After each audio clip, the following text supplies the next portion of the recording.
Welcome all. My name is Richard Rambarran. Of course, for those of you who may not know me, I'm an economist by profession.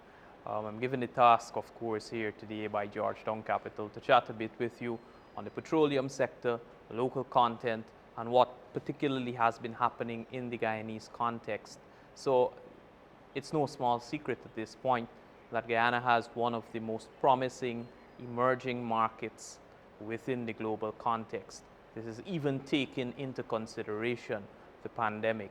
Guyana has been recording mammoth numbers as it relates to growth and growth figures over the past few years. And this is not anticipated to decline at any point in the near future.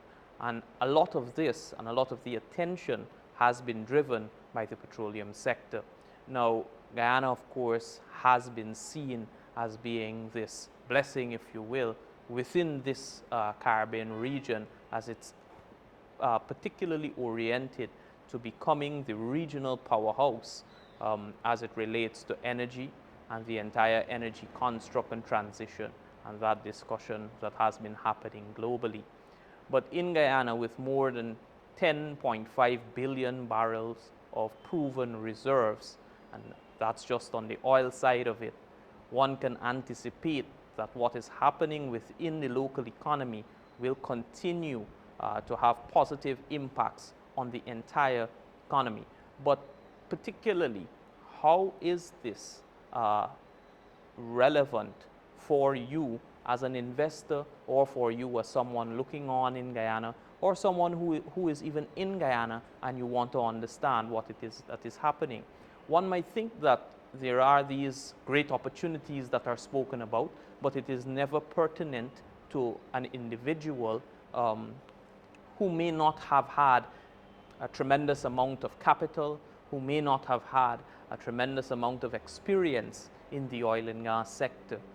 But I'd want to say, don't fear, or fear not, simply because when one looks at the nature of what is happening, you are not only covering by and large the petroleum sector, but all of the other sectors that grow concomitantly with the petroleum sector. So when one thinks about it, if you are in tourism and hospitality, you stand to benefit from the developments in the petroleum sector. If you are in transport, you stand to benefit from the petroleum sector development. If you are in logistics, you stand to benefit. But one must keep in mind that irrespective of the fact that the resources that are coming out of the ground belongs to Guyanese, we operate fundamentally in a free market society, a free market economy, and we are integrated into the global platform. Thus, with the recognition of that, and with the recognition of the fact that the petroleum resources are really the national patrimony and belong to the Guyanese people, the private sector in Guyana, along with the government of Guyana, had been working for some time on the development of a particular instrument that is extraordinarily important for driving growth. That instrument is local content.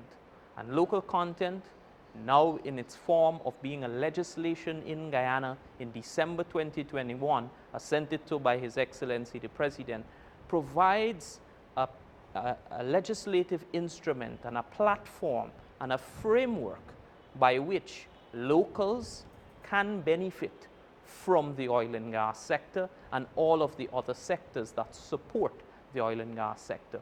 What essentially is local content? Local content at face value, one can say that it refers to the value or the quantum of value that remains within the local economy throughout the oil and gas value chain. But let's take it even a step further. When one speaks about a local, who are we speaking about? We're essentially talking about a Guyanese citizen. When one speaks about a local company, who are we speaking about? Previously, or under the regime that governed prior to oil and gas, prior to the local content legislation in particular, Chapter 8901 of the Laws of Guyana, the Companies Act, would have defined a local company as any company that is incorporated within Guyana and under Guyanese law.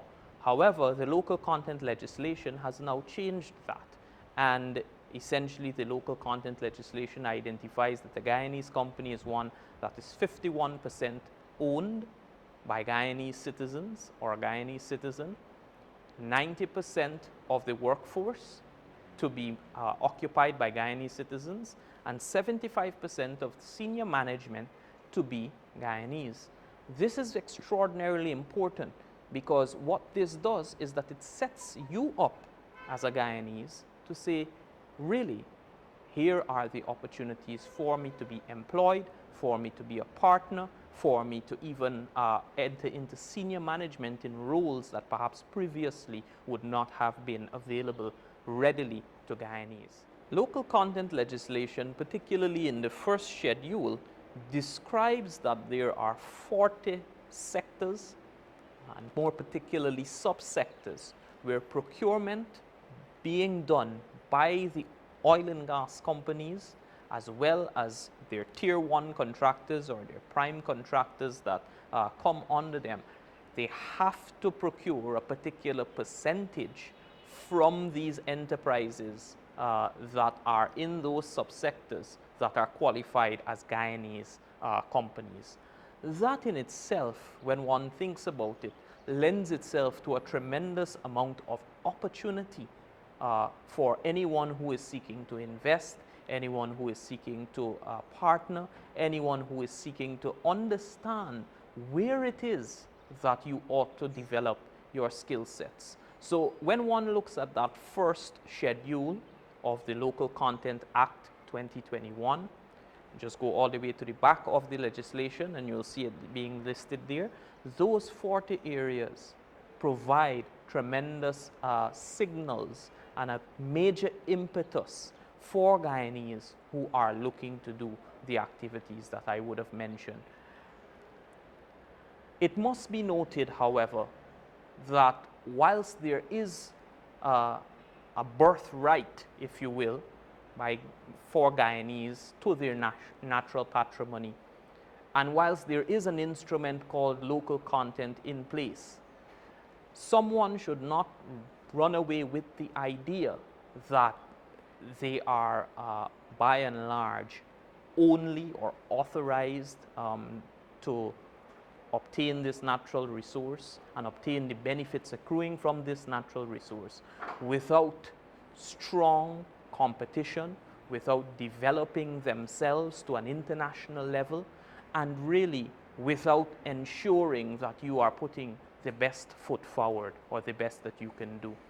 I want to say that the petroleum sector, the development of the local content legislation, and everything that is happening in Guyana right now as it relates to the policy environment and the drive towards private sector growth and private sector development lends itself readily to the creation of a new economy, one which I, as an economist, someone involved in the private sector, and as someone passionate about Guyana and Guyana's development, I'm very happy to see and elated to be a part of. Thank you.